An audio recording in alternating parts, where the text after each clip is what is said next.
second exhibition to be presented in the American University Museum project space.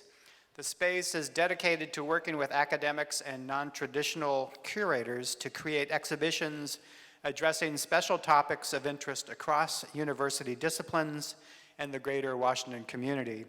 It is our way of having a more direct, innovative interactions with the university community and the neighborhood around us. The show is titled Topographies of Life. Pam Rogers, Lynn Sures, and Mel Watkin. It was curated by Jennifer Riddell, interpretive projects manager and writer at the National Gallery of Art. Her job is connecting diverse visitors with the collection by providing experiences to enhance their enjoyment of art. Previously, Jennifer was public art curator for Arlington, Virginia Cultural Affairs. Before that, she served as assistant curator at MIT List Visual Arts Center in Cambridge, Massachusetts. She received her BA in Art History and English from Michigan State University and an MA in Modern Art History, Theory, and Criticism from the School of the Art Institute of Chicago.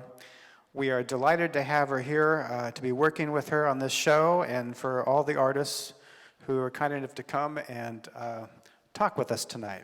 So, Jennifer, thank you.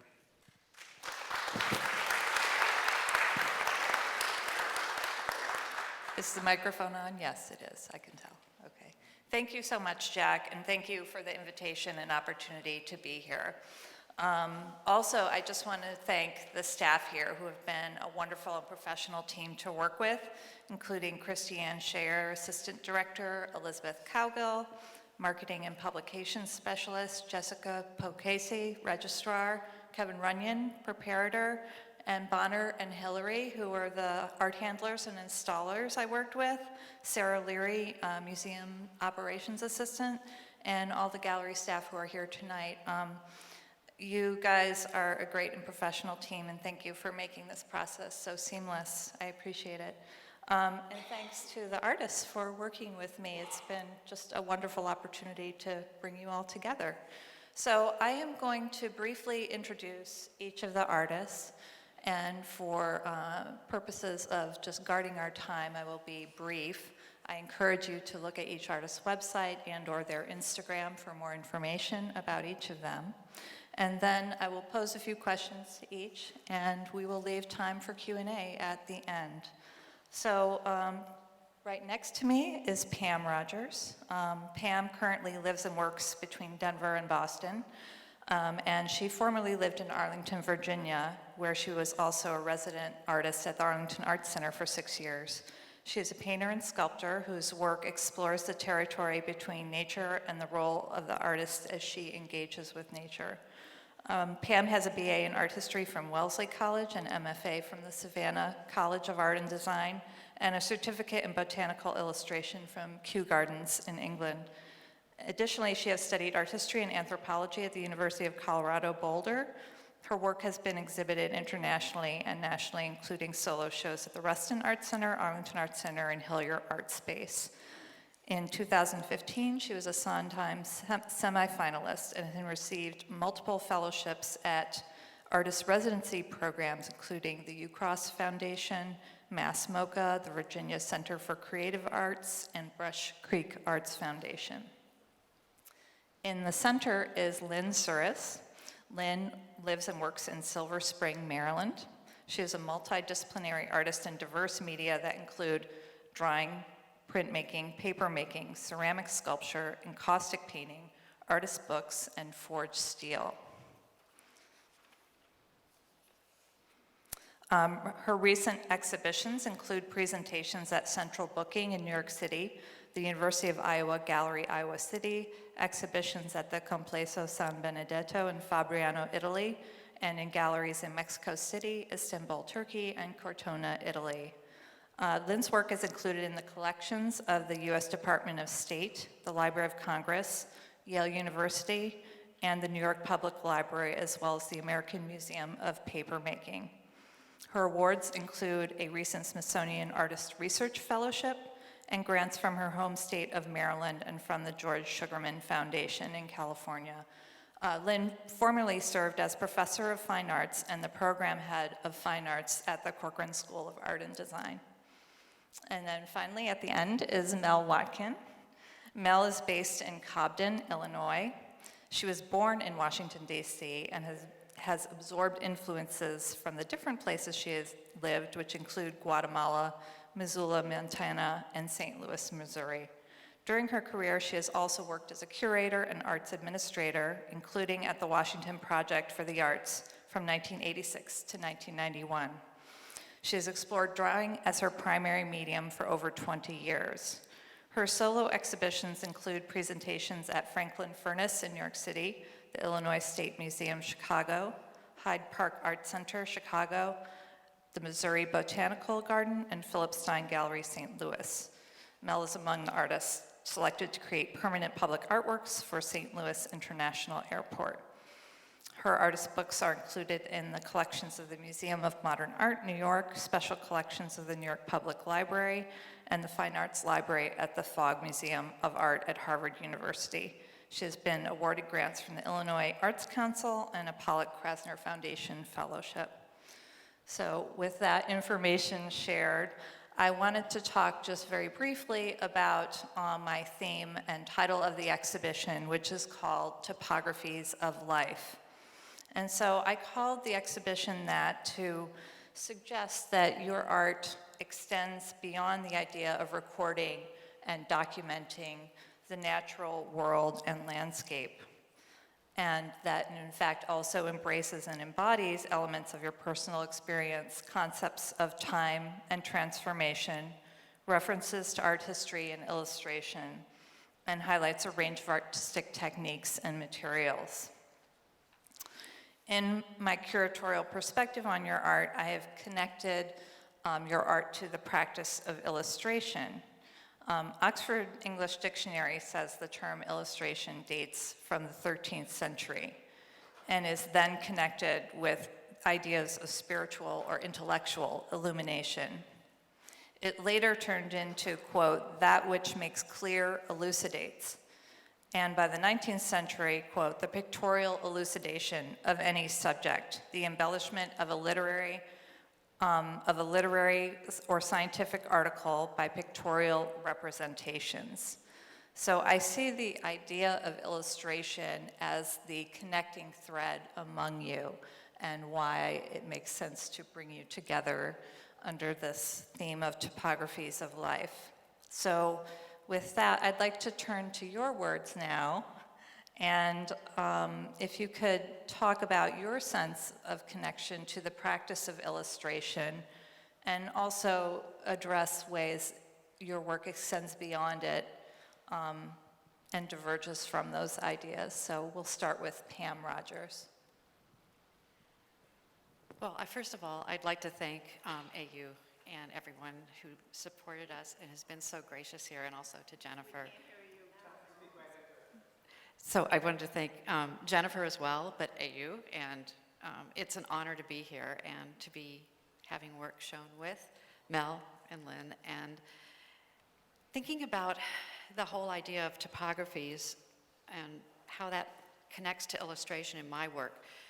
I'm very drawn to illustration.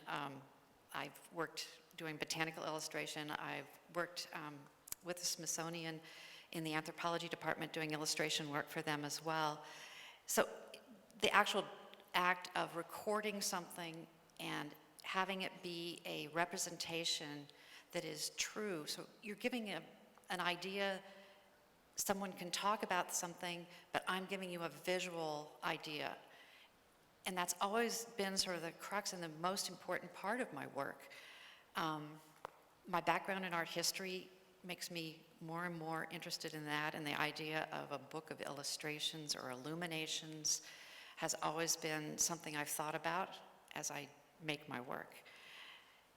But in thinking of it in the terms of landscape and topographies, I grew up, my parents worked in the Forest Service. I always grew up with topo maps in my house, which were guides and directions for different things, but gave you a visual of something that you would go out into the landscape and see.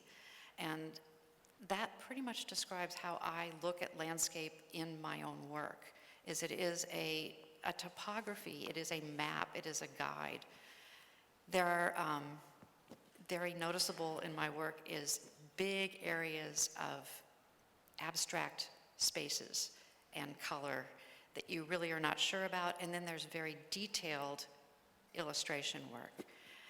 That sort of back and forth, the juxtaposition between those two things, the push, the pull, all ties back to how I feel about memory, landscape, and how that is something I can record. That there are elements that are very hard to illustrate, feelings we have, things like that, and that's kind of the big sort of color spaces in my work. It is then the detailed things, those really crisp memories that we have, that I illustrate in very detailed form. I think that it's a very important aspect, taking a pencil in your hand and having the artist actually render something in their own way. And that was something I always enjoyed and wanted to do with work. When I was doing illustration work that was botanical illustration, people say, oh, well, you could just take a picture. But there's something about the artist's hand that you're putting down a memory and a mark that is going to be representative. And in a topography and a topo map, it is a very exact thing, but it is a mark that describes a place. So that has always tied into how I felt about illustration going into the work, and actually how, when you talked about topographies and a topography of life, it just struck me that that was where my work came from and what it is. My work is very much also tied to materials and processes. So the process of making the work is important, but I make a lot of my pigments out of plants and soil and minerals that are from the places that I'm trying to illustrate or describe or give a sense about. So those are really important aspects in my work. Spending the time, grounding the work actually in the place that it is trying to represent. So grounding it with the materials into the topography of where it is from. Thanks, Pam, that was great. So now we will hear from Lynn Sures.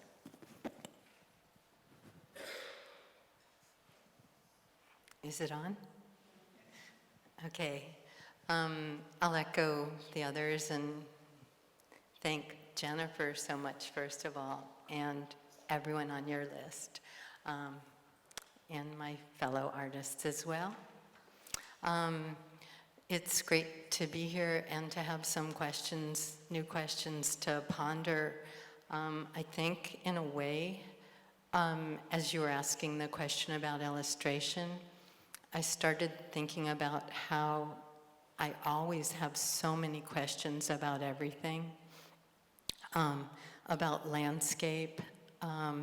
For my whole career, I've looked into volcanism and plate tectonics and the formation of stalactites and stalagmites in caves, and all of these things that you can't really know from your own experience, but you can only read and get some kind of image either in your head or preferably on paper or in some sculptural form. And so for me, illustration is answering my questions very much like the definitions you read, to elucidate phenomena that I otherwise can't understand. And so in the works that you'll see in our exhibition, I've got some that are drawings I've made and some that are paintings. The drawings are almost entirely just really meditative studies where my head is completely clear and I'm just staring at some object or some landscape and trying to understand the implications of it based on stuff I've read, based on conversations I've had with scientists, etc. The paintings, on the other hand, come from the understanding that the drawing enables and kind of give me a springboard into maybe a more purely joyful moment with either the excavation that I'm looking at, or the mountain at night, or the early human fossil skull that I'm studying.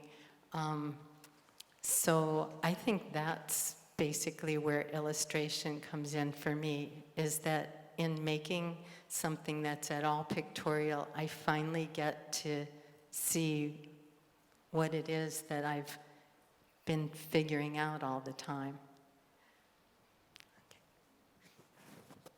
Thanks, Lynn.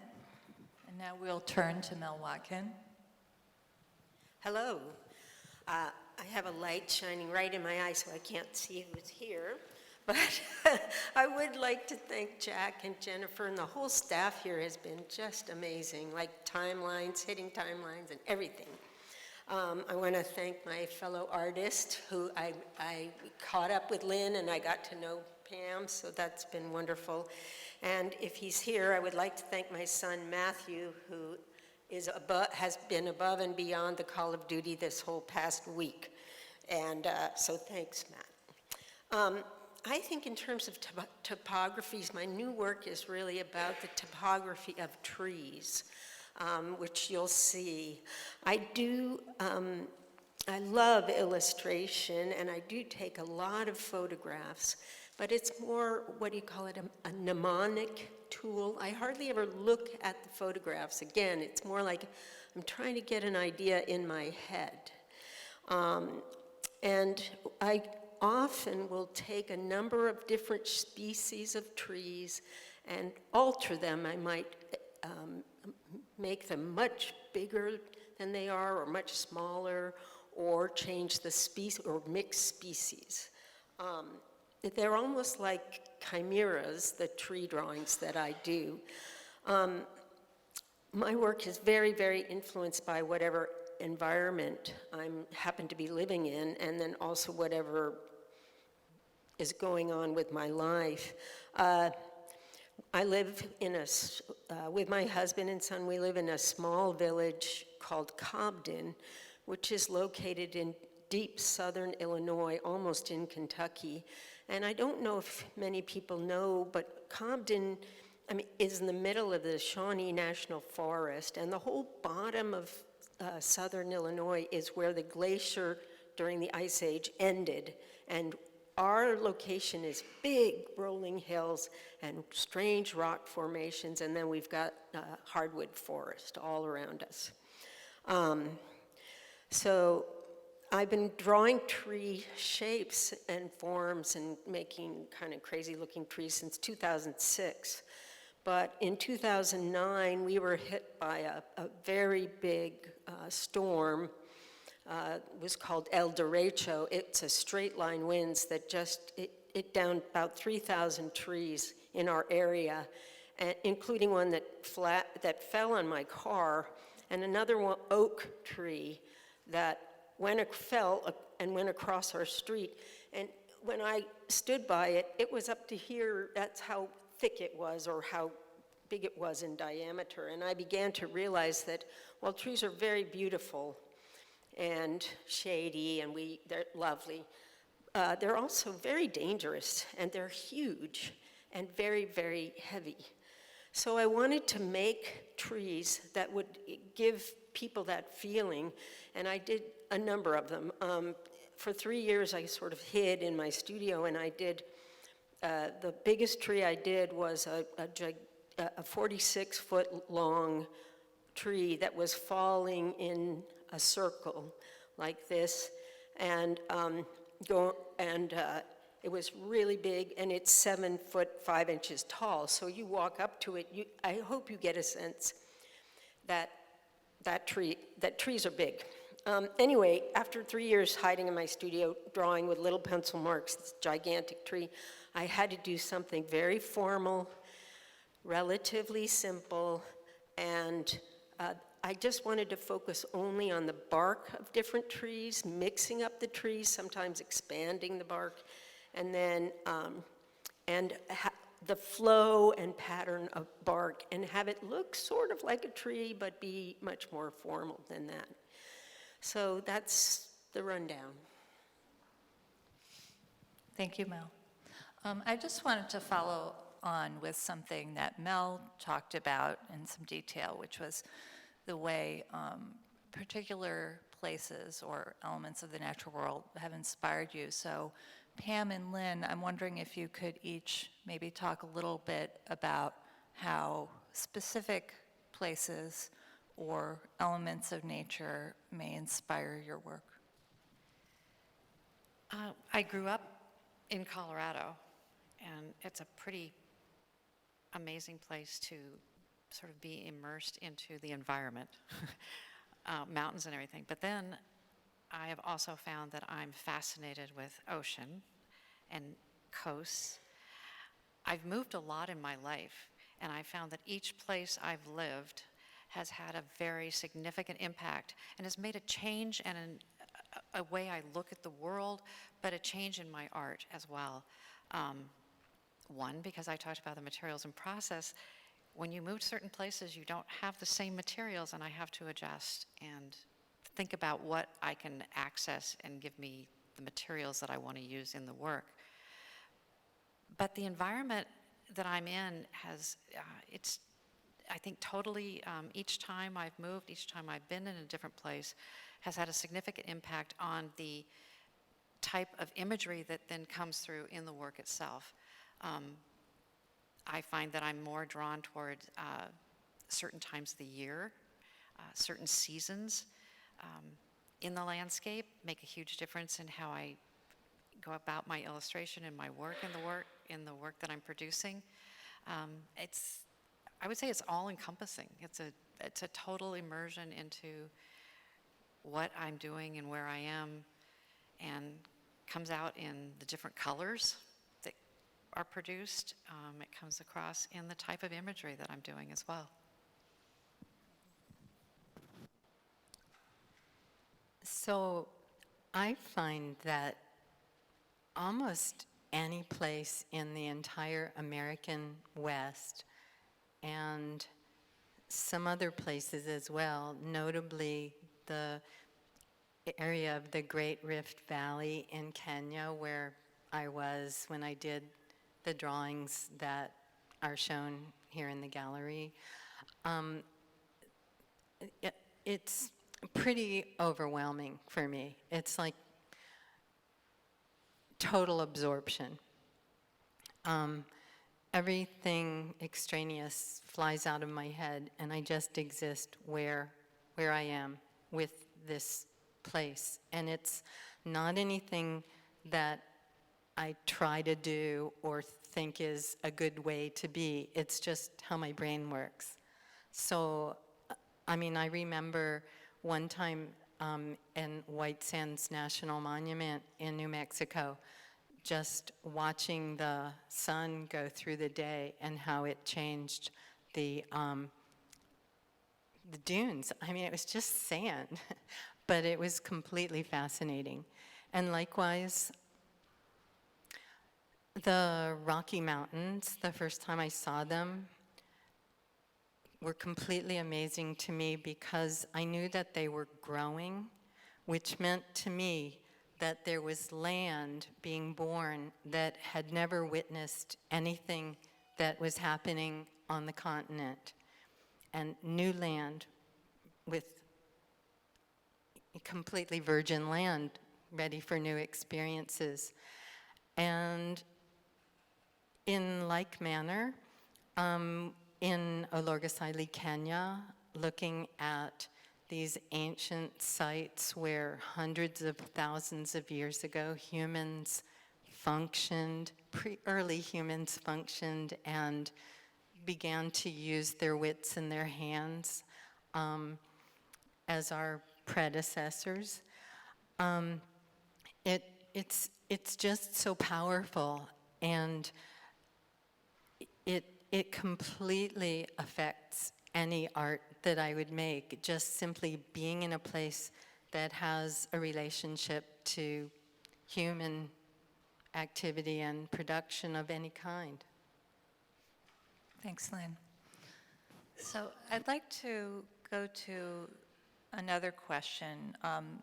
Clearly, your work contains elements represented in sometimes real objects related to the natural world. And I'd like to ask, and we'll start with Mel this time, I'd like to ask, would you say that your art is a critique or an examination in some way of what is happening today in terms of climate change, environmental degradation, and unsustainable ways of living? Could you respond? Hello.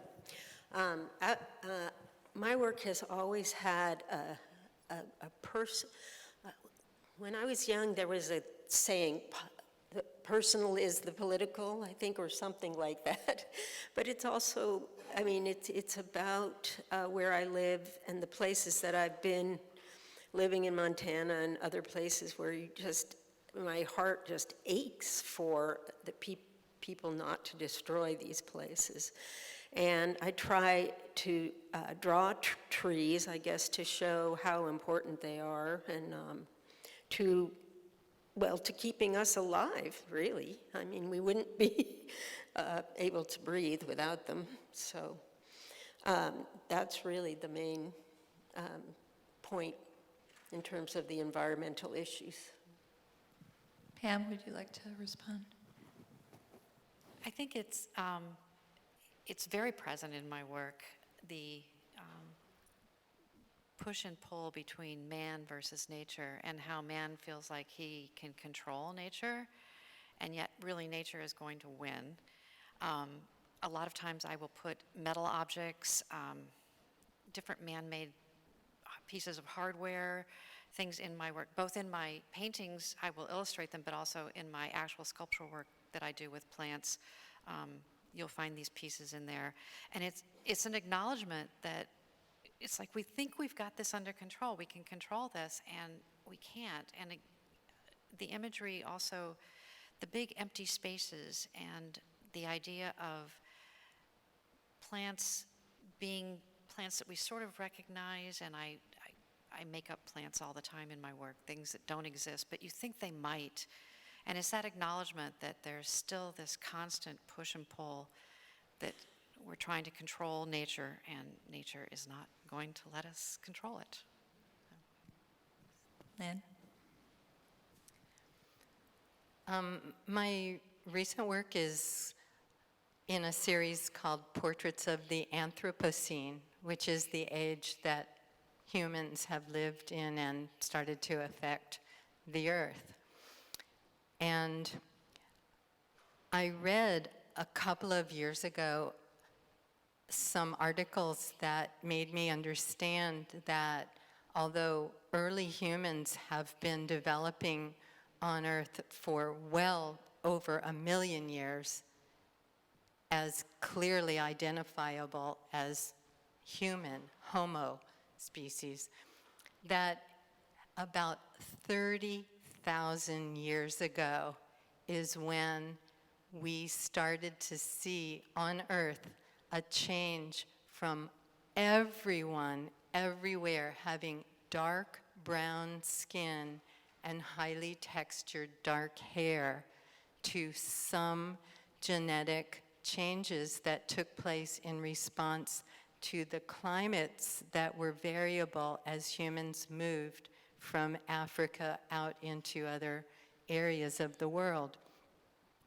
And honestly, I am so in love with that thought that it's undeniable that every human on Earth has deep, deep roots that link together, and very, very shallow, superficial things that separate us. And I feel like that's, to me, the most important thing that, as people moved north and there was less sun, okay, their skin started to lighten. In Asia, the dark textured hair started to show genetic modifications that straightened it. But these are such young modifications, and we are so deeply rooted together on this earth. Thank you. Actually, some of what you said leads pretty well to my next question, which is that there's a lot of discussion now about how museums and art can help cultivate people's capacity for empathy in helping them to discover and learn about complex and multiple points of view and perspectives. How do you relate to the idea of art and empathy? If you'd like, would you like to start, Pam? I hope that, I think that my work would be best thought of maybe as looking at my empathy with the landscape, with nature. I'm hoping that it brings people to look at something and appreciate and have that sense, because I think that landscape and nature in general is something that's deep in everyone's memory. We all have things that we remember the past, the way it smelled when somebody mowed grass, or the way it sounded on a late August night when you could hear cicadas. It's just, there's something about our memory that's triggered by the smells, by a piece of landscape. I remember a walk with my grandparents. I remember the way it smelled when I was planting tomatoes with my mother. There's all these things that happen that bring back memory, and that aspect tied to hoping that people look at my work and have an empathy for what importance landscape and nature have in our lives is really, it's really important to me, and I think it can do that. I think that historically people go to a museum and you'll see a group of landscape paintings that are up and you go, oh yeah, and there's something that resonates. And I'm hoping that that also is empathy, that there is a love and an understanding of how important this is.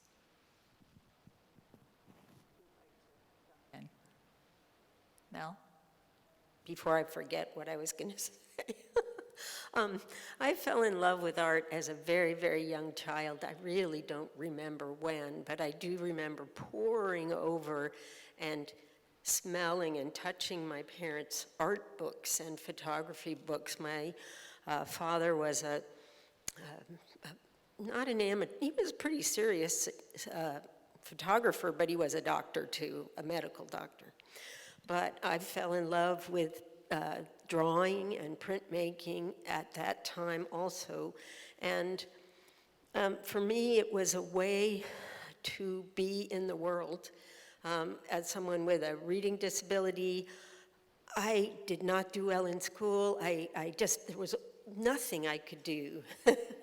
and so, but this was something I could do. And so art gave me a way to connect with other people, my friends, the kids in school and stuff like that.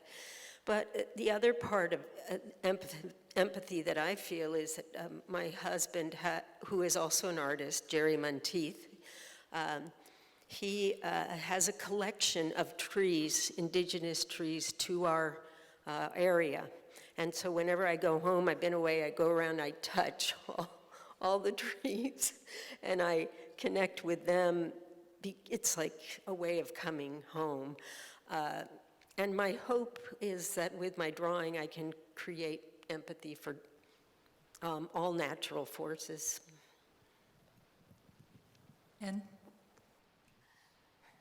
This is a really hard question for me to answer in a way, because in a way I kind of feel like empathy is being able to kind of feel someone else's feelings. I mean, I'm sure that's not scientifically correct, but that's how my brain understands it.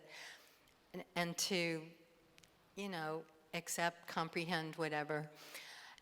And I kind of feel like that's at the basis of like anybody that makes things is a desire to sort of offer out or share, you know, your end of communication for then the viewer or observer to kind of reach out and take it, and it's kind of an exchange or a conversation.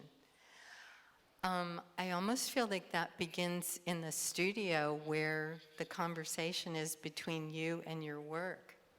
You do something and then the work says, no. And then you make a little adjustment or whatever. And so it's like,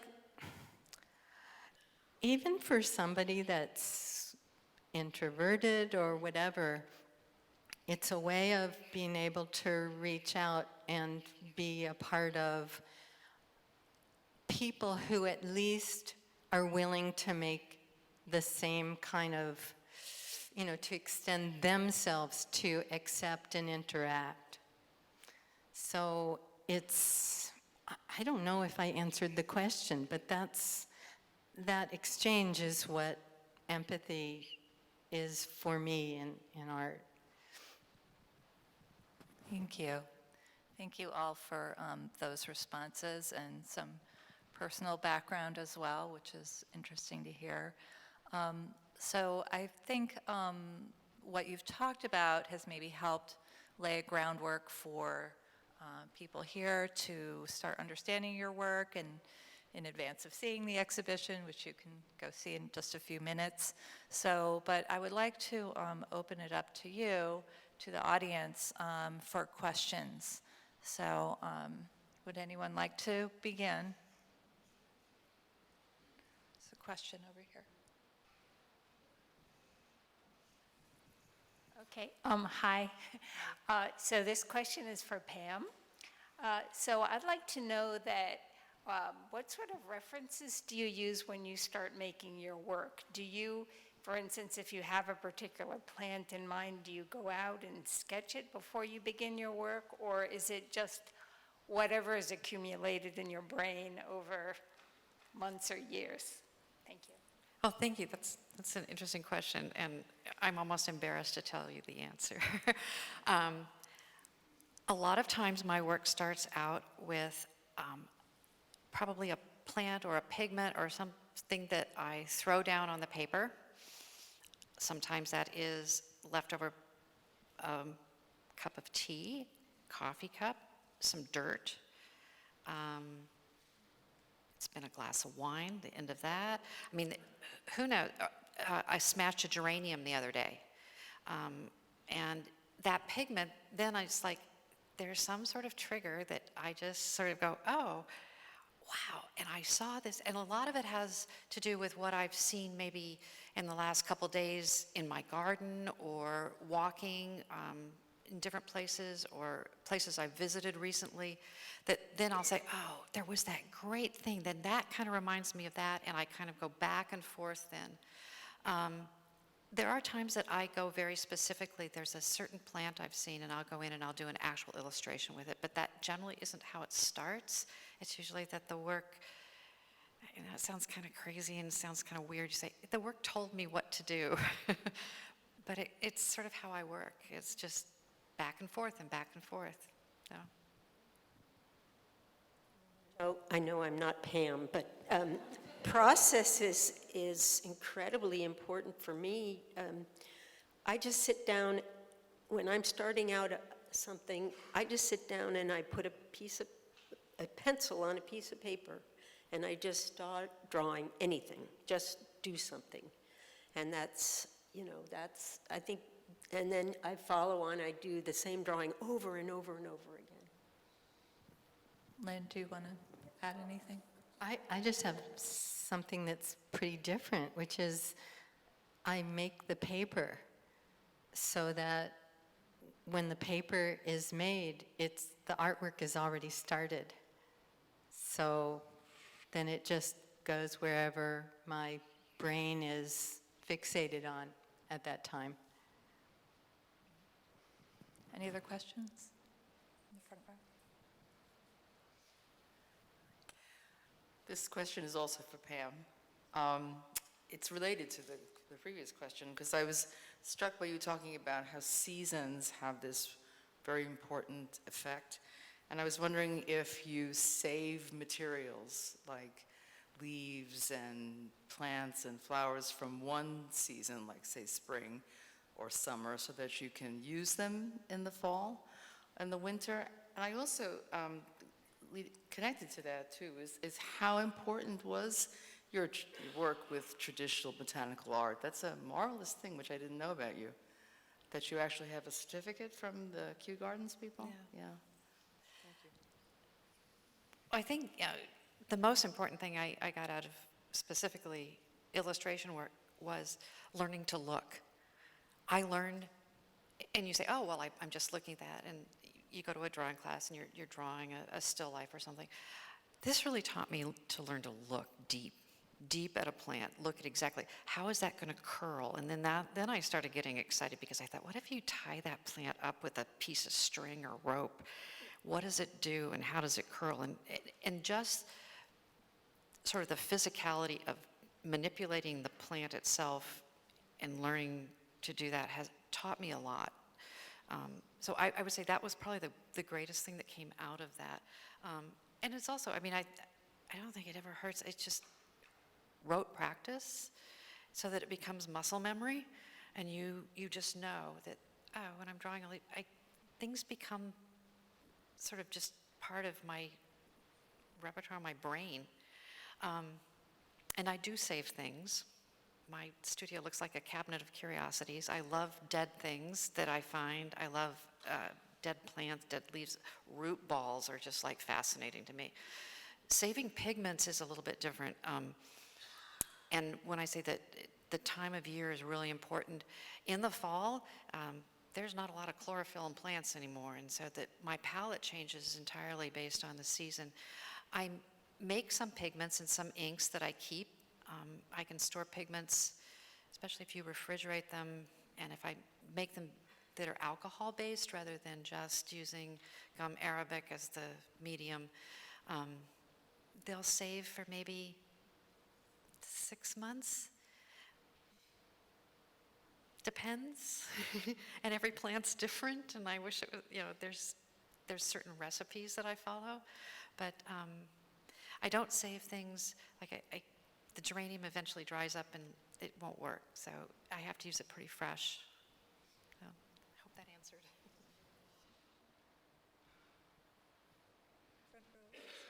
Front row here. I've really enjoyed all three of your stories so much, and a lot of what you've said has really resonated with me. And with Lynn, you're mentioning making paper, and I noticed graph paper. I wonder if you could talk about the importance of the substrate when you're working on paper and your process. All three of you, I'm curious. Why don't you start, Lynn? I always make my paper for anything that is going to require paper. And for example, the artworks that you'll see installed upstairs, those are two different batches of paper that I made. One was expressly made for my trip to Kenya, and I'd never been to Kenya before, but I read enough and saw online and stuff that it was going to be dry and dusty where I was, and so I made a paper that was kind of a gritty texture, that was a color that I could draw on, but that would not be fresh and clean looking. And it turned out, I made a bunch of that paper and hauled it over to Kenya with me, and it turned out great, fortunately, and literally felt like each time I sat down to work that I was already looking at the earth of Kenya, and so I could just start layering the specifics upon that I noticed. When I kind of moved towards the end of this Homo erectus phase of work, which is an older early human, and very recently moved towards early archaic Homo sapiens and Neanderthal because they were the first artists.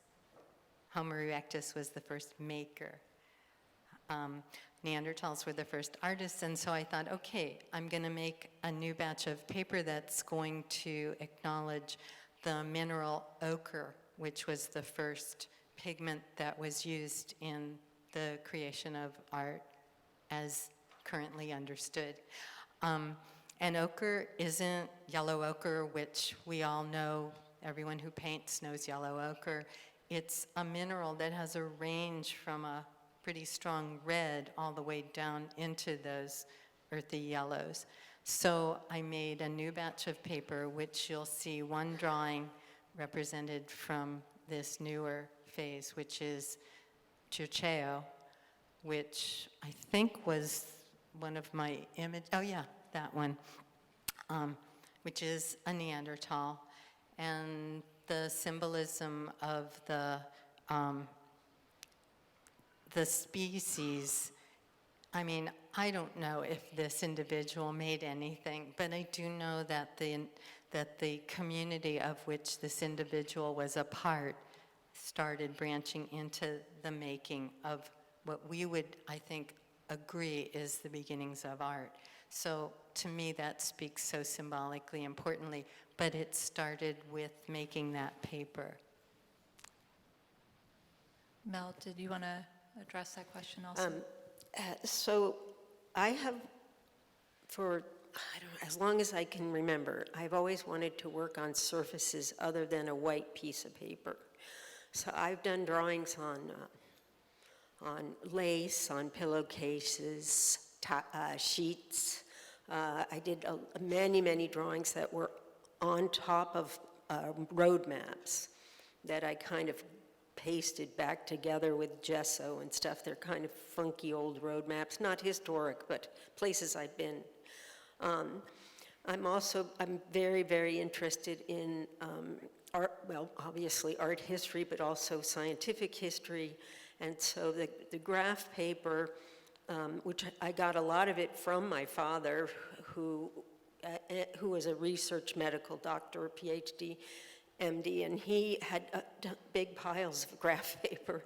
So I got it from him, and then I began to put it together with archival tape and just making something to be behind the drawing of the trees. I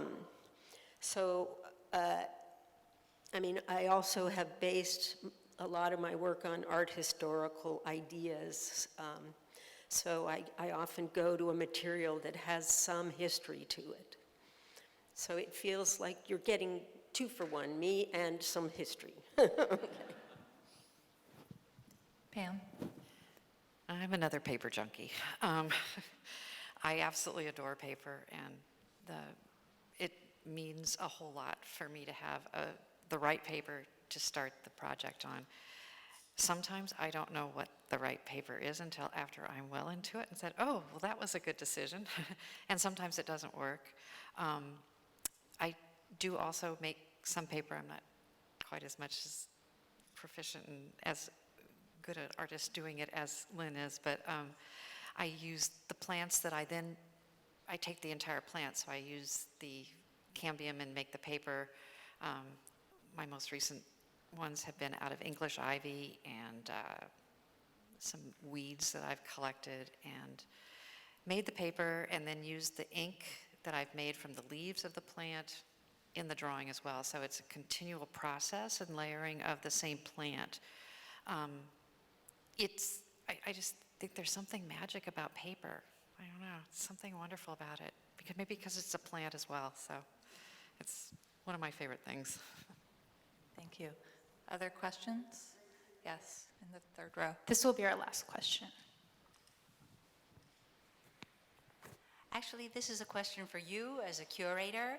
How did you happen to choose these particular 3 artists? Yes, well, I guess a lot of it was serendipity in a way. I've known Lynn for quite a while and have been looking at her work for a long time. And Lynn recently had the opportunity to, as she mentioned, travel to Kenya, which was, she didn't mention it, but it was part of a Smithsonian Artist Research Fellowship. And so she created the work that is on view, an entire quite large body of work inspired by that trip. And the research fellowship allows artists to pair with scientists and researchers at any of the 19 Smithsonian Institution facilities. So Lynn paired with the Museum of Natural History and eventually linked up with some paleoanthropologists and was able to travel there. So I think Lynn is probably at the fulcrum of this project. And Pam and I go back a little ways too. When I was serving on the board of the Arlington Arts Center, I became acquainted with her work. And when we started talking to Jack, and we just started landing on this idea of a group exhibition theme around this idea of illustration, and all of these artists' works is connected to that concept. And with Mel, Jack referred me to Mel, and Jack and Mel go way back also. So that was another sort of serendipitous connection. And I really felt that there was a real connection among the work of these three artists, although I think it is extremely diverse as well and goes in a lot of different directions.